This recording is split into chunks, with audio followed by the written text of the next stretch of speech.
adakah kita sudah merasakan kemerdekaan sesungguhnya? Sebagaimana disebutkan dalam firman-Nya itu, di antaranya adalah kemerdekaan itu diukur dari seberapa bebas kita menjalankan agama dan ajaran yang kita yakini kebenarannya. Falyabudu rabb hadzal bait. Kemudian isyarat yang kedua dalam suratul Fil itu adalah sejauh mana kita merasakan kesejahteraan. Alladzi at'amahum min ju'. Kesejahteraan lahir dan batin. Dan sejauh mana kita merasakan keamanan dan kedamaian dalam hidup ini. Barangkali sebahagian kita sudah merasakan itu.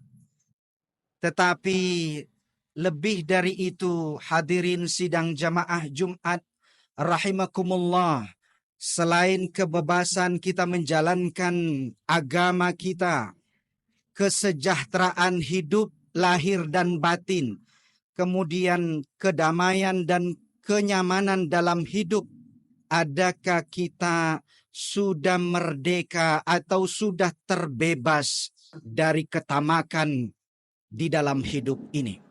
Maka pada kesempatan yang baik ini, izinkan khatib untuk menyampaikan tema khutbah tentang merdeka dari ketamakan. Di dalam hadis yang kita bacakan di awal khutbah tadi, di mana Rasulullah Sallallahu Alaihi Wasallam mengingatkan dua serigala yang dilepaskan ke gerombolan atau kumpulan kambing tidak lebih berbahaya daripada seseorang yang tamak terhadap harta dan kekuasaan. Hadis ini diriwayatkan oleh Imam At-Tirmidzi, Ahmad dan Ibnu Hibban. Secara kualitas ia adalah sahih dan dapat kita amalkan dalam kehidupan.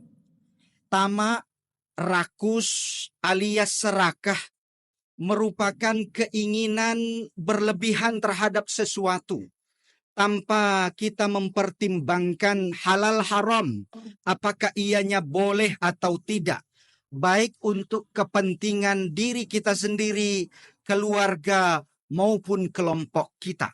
Itu yang disebut dengan tamak, rakus alias serakah.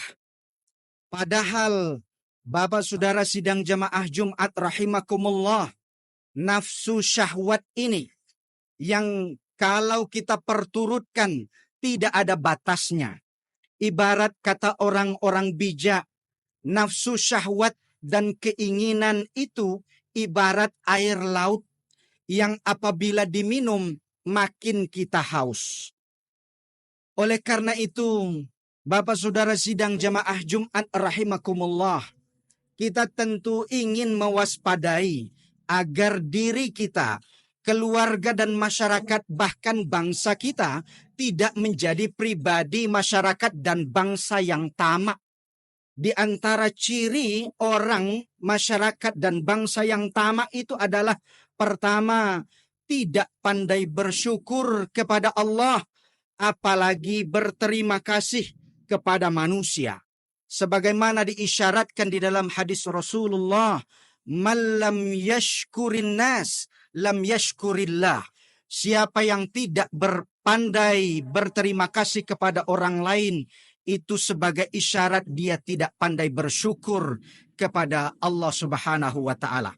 Padahal mungkin telah banyak nikmat dan kemudahan yang diberikan kepadanya. Yang kedua, orang yang tamak atau rakus itu merasa tidak cukup atau suka menghayal sesuatu yang tidak mungkin terjadi, atau dalam bahasa Rasulullah disebut dengan tulul amal. Akibatnya, Bapak sidang jamaah Jumat rahimakumullah, orang yang rakus biasanya menimbulkan kerusakan. Orang yang rakus, masyarakat yang rakus dapat merusak tatanan kehidupan, baik untuk kehidupan pribadinya atau masyarakat luas, bahkan kehidupan berbangsa dan bernegara.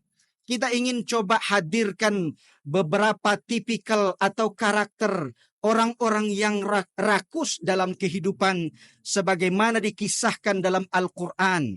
Misalnya pertama, Fir'aun yang dikenal sebagai seorang yang tamak akan kekuasaan. Tidak saja Fir'aun ditahbis sebagai seorang raja, bahkan dia itu memproklamirkan dirinya sebagai sebagai Tuhan. Sebagaimana dalam suratul Nazi'at, Ana rabbukumul a'la. Saya ini bukan sekedar raja, kata Fir'aun, tetapi saya ini adalah Tuhan yang layak kalian sembah. Kisah tentang Fir'aun ini boleh saja Bapak Saudara berulang. Sebagaimana disebut dalam Al-Quran, watilkal ayyamu nudawiluha bainan nas. Kisah ini dapat berulang dengan tokoh yang mungkin berbeda. Lihatlah misalnya, mohon maaf, saat elit, pemimpin, atau yang viral beberapa waktu terakhir yang disebut dengan Raja Jawa, atau meminjam istilah Dr. Sukidi dengan Pinocchio Jawa. Demi melanggengkan kekuasaannya, seluruh cara dihalalkan. Atau dalam bahasa agama disebut dengan al-ghayah tubarrirul wasilah. Agar tujuan dan hasrat syahwat duniawinya tercapai, semuanya dihalalkan. Termasuk sekiranya aturan tidak sesuai dengan keinginannya, maka aturan dapat diubah sewaktu-waktu. Teman saya menyebutnya dengan istilah, bila aturan sesuai keinginannya, maka ia dengan sukacita untuk menerima. Tetapi bila aturan itu bertentangan, maka aturan itu akan dihajar habis-habisan. Sementara masyarakat hanya bisa diam, bisu, lesu, dan tidak bisa berbuat apa-apa. Kita masyarakat bawah, masyarakat kecil, disuguhi, dininabobokkan dengan sejumlah bantuan yang mungkin itu hanya rimah-rimah saja. Rempah-rempah saja. Sementara kita masyarakat kelas menengah, para dosen, para tenaga kependidikan di perguruan tinggi disibukkan dengan aplikasi ini, borang itu, dan seterusnya. Sementara elit kita sibuk membagi jatah dan kue masing-masing. Inilah tipikal kerakusan terhadap kuasa yang dicontohkan oleh Fir'aun. Dan boleh jadi Fir'aun zaman ini akan terus bermunculan. Yang kedua, kaum muslimin sidang jamaah Jumat rahimakumullah, tipikal Qarun yang mabuk dengan hartanya. Sama seperti Fir'aun, kisah Qarun ini bisa berulang dengan karakter atau pemeran yang berbeda. Seperti misalnya perilaku para koruptor yang mengkorupsi, mengambil hak orang lain secara zalim. Padahal mereka itu sudah bergelimang harta dan kekayaan. Gaji mereka besar, ditunjang sana sini. Sementara kita masyarakat biasa hanya dapat secuil saja. Bahkan Anda mahasiswa yang sudah membayar uang kuliah, UKT mahal dan sebagainya, saat Anda dapat kerjaan hanya diganjar dengan apresiasi gaji yang seadanya. Ini sungguh tidak adil. Bapak Saudara sidang jamaah Jumat rahimakumullah, akibat kerakusan itu meluluh lantakkan aturan dan tatanan kehidupan masyarakat kita. Karena itu, mari kita memerdekakan diri dari sifat rakus tamak alias serakah ini dengan pertama menginsafi atau mensyukuri nikmat yang Allah telah berikan kepada kita, sehingga menimbulkan empati kepada masyarakat yang mungkin kurang beruntung. Kemudian yang kedua, biasakan untuk bersikap murah hati dan suka menolong, membantu orang lain sesuai dengan kemampuan kita. Lalu jangan lupa untuk kita senantiasa nasihat menasehati. Saat kita pribadi secara internal sadar dan insaf bahwa kerakusan itu berbahaya, mungkin ada orang yang tidak sadar secara personal dan internal, maka perlu nasihat dan amar ma'ruf nahi mungkar. Jangan biarkan orang yang rakus itu senantiasa merajalela di hadapan kita. Apapun yang mungkin kita bisakan untuk menghentikan kerakusan itu. Inilah spirit yang diajarkan oleh Muhammadiyah untuk kita menjadi bagian dari orang yang beramar ma'ruf nahi mungkar itu. Dan yang terakhir caranya adalah dengan menegakkan aturan. Penegakan aturan ini menjadi penting untuk diri, keluarga, dan masyarakat kita. Saat kita abai dengan penegakan aturan atau aturan dikangkangi sesuka hati kita, maka hancur lebur tataran itu. Ini dia yang diisyaratkan oleh Rasulullah saat dia mengatakan, "Lau kana Fatimah binti Muhammadin saraqat laqata'tu yadaha." Andaikan Fatimah anak Muhammad, anak kesayangan Muhammad itu melakukan kesalahan, maka saya sendiri yang akan mengambil tindakan atasnya. Bukan malah sebaliknya. Iza saraka fihimus syarif tarakuhu, wa iza saraka fihimud da'if aqamu alaihil had. Orang-orang terpandang yang melakukan kekeliruan diabaikan, sementara masyarakat kecil yang melakukan kesalahan ditegakkan hukum. Ini sungguh tidak adil, akibat dari ketamakan dan kerakusan manusia. Mudah-mudahan Bapak Saudara sidang jamaah Jumat rahimakumullah, kita yang hadir ini tidak menjadi pribadi-pribadi yang rakus dan tamak terhadap harta dan kekuasaan. Kita tidak menjadi masyarakat bangsa yang tamak dan rakus. Karena tipikal manusia, laukana libni Adam wadiyani min zahabin wa fiddah labtagha thalithan wala yamla'u jawfa bni Adam illa turab wa yatubullah ala man tab. Andaikan anak Adam, anak manusia memiliki 2 lembah dari emas, sungguh mereka akan mencari lembah yang ketiga. Tidak ada yang dapat menghentikan kerakusan manusia itu kecuali bila disumpal dengan tanah. Mudah-mudahan keinsafan dan kesadaran itu bukan muncul atau tidak muncul dalam diri kita saat kita sudah disumpal dengan tanah alias sudah mati.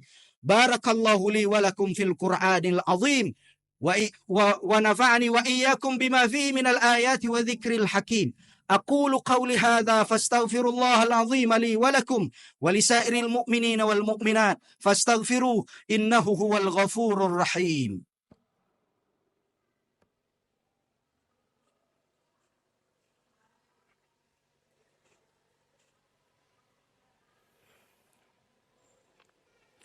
الحمد لله وحده أشهد أن لا إله إلا الله لا شريك له وأشهد أن محمدا عبده ورسوله لا نبي بعده. اللهم فصل وسلم وبارك على نبينا المصطفى محمد بن عبد الله وعلى آله وصحبه ومن والاه.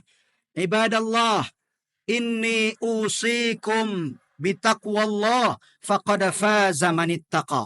فقال الله تعالى في كتابه الكريم إن الله وملائكته يصلون على النبي يا أيها الذين آمنوا صلوا عليه وسلموا تسليما. Seorang hamba akan merasa merdeka selagi ia qanaah, dan seorang merdeka akan menjadi budak selama ia tamak. Semoga sekali lagi kita memperoleh kemerdekaan sejati ketika mampu mengendalikan nafsu syahwat duniawi seperti mabuk kuasa, tamak harta, dan lain sebagainya yang tidak akan pernah ada habisnya. Mudah-mudahan Allah melindungi kita dari sifat tamak dan serakah ini. Mari kita berdoa kepada Allah. Allahumma ighfir lil mu'minina wal mu'minat wal muslimina wal muslimat wal mujahidina wal mujahidat al ahya'i minhum wal amwat. Allahumma aslih lana dinana alladhi huwa asmatu amrina wa aslih lana dunyana allati fiha ma'ashuna wa aslih lana akhiratana allati ilayha ma'aduna waj'alil hayata ziyadatan lana fi kulli khair waj'alil mauta rahatan lana min kulli شر برحمتك يا أرحم الراحمين. اللهم اجعل بلدنا هذا بلدنا أندونيسيا هذا بلدا آمنا مطمئنا رخيا برحمتك يا أرحم الراحمين ويا أكرم الأكرمين. ربنا آتنا في الدنيا حسنة وفي الآخرة حسنة وقنا عذاب النار والحمد لله رب العالمين ولذكر الله أكبر. أقيموا الصلاة.